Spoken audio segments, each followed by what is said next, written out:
நிகழும் ஸ்ரீ மங்களகரமான குரோதி ஆண்டு ஆகஸ்ட் மாதம் 17ஆம் தேதி சனிக்கிழமை அன்று பூராடம் நட்சத்திரத்தில் திரையோதசி திதியில் பிரீத்தி நாமயோகத்தில் கௌளவம் கர்ணத்தில் சித்த யோகத்தில் சனி மகா பிரதோஷம் கூடிய நன்னாளில் இந்த மகத்தான ஆவணி மாதம் பிறக்கிறது.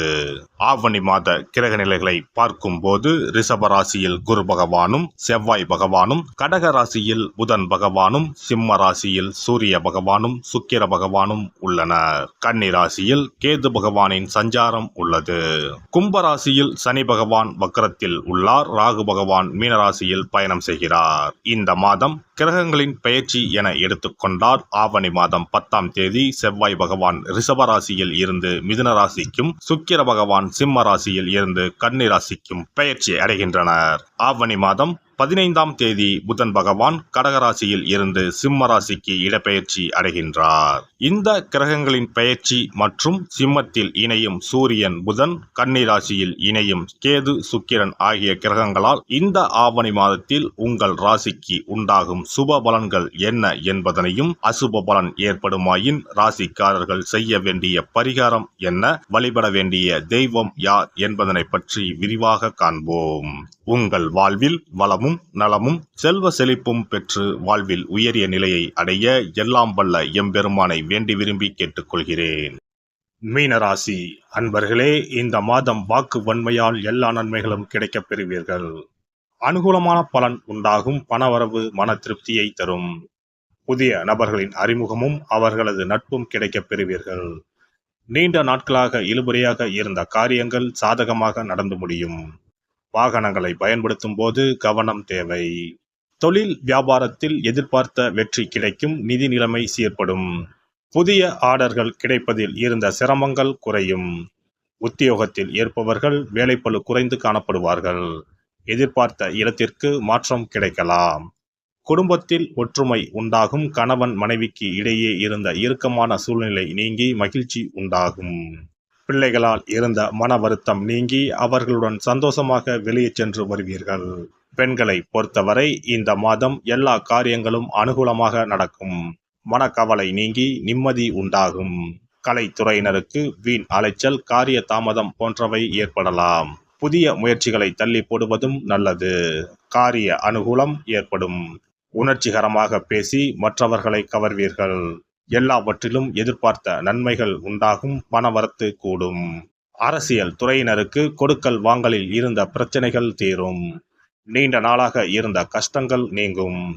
எதையும் செய்து முடிக்கும் சாமர்த்தியம் உண்டாகும். அரசாங்கம் மூலம் லாபம் ஏற்படும். வெளியூர் அல்லது வெளிநாட்டு பயணம் சாதகமாக இருக்கும். மாணவர்களுக்கு கல்வியில் முன்னேற்றம் காண முழு மூச்சுடன் செயல்படுவீர்கள். நட்சத்திர பலன்கள் பூரட்டாதி 1ஆம் பாதம். இந்த மாதம் குடும்பத்திற்கு தேவையான பொருட்கள் வாங்குவதன் மூலம் செலவுகள் உண்டாகும்.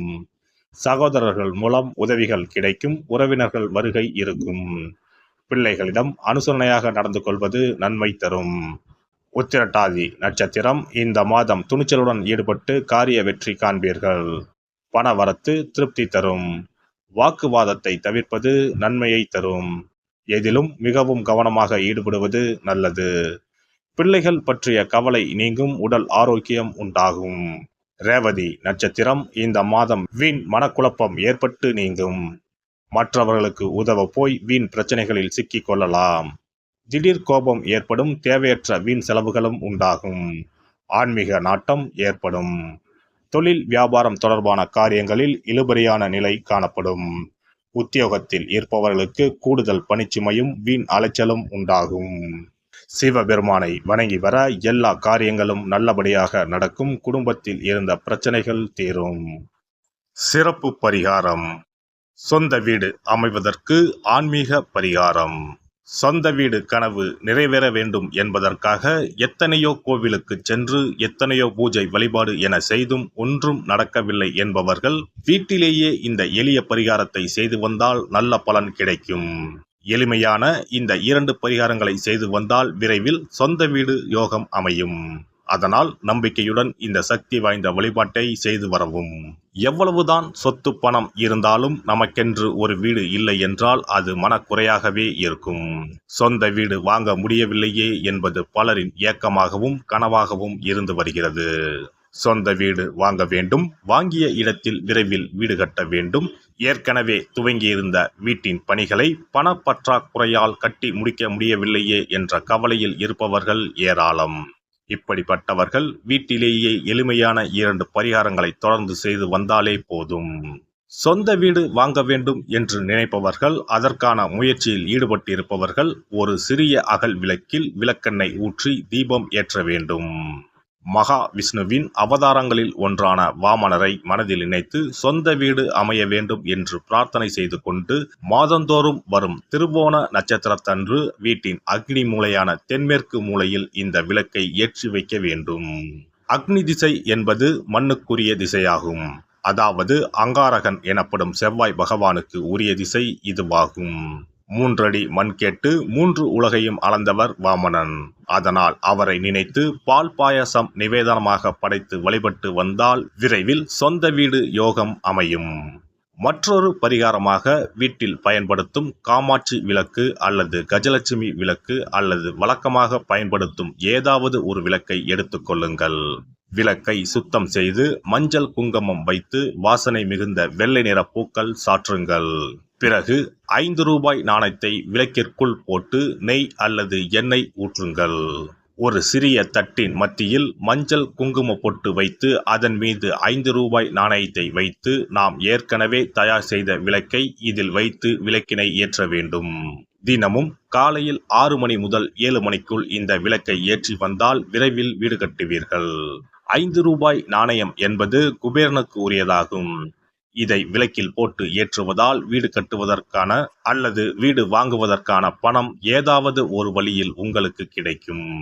காலை 6 மணி முதல் 7 மணி வரையிலான நேரம் என்பது ஞாயிற்றுக்கிழமையில் சூரியன், திங்கள் கிழமையில் சந்திரன், செவ்வாய்க்கிழமையில் செவ்வாய், புதன் கிழமையில் புதன், வியாழக்கிழமையில் குரு, வெள்ளிக்கிழமையில் சுக்கிரன், சனிக்கிழமையில் சனி என நவ கிரகங்களில் பாவ கிரகங்களான ராகு கேதுவை தவிர்த்து மற்ற 7 கிரகங்களையும் குறிக்கும் ஹோரை நேரமாகும்.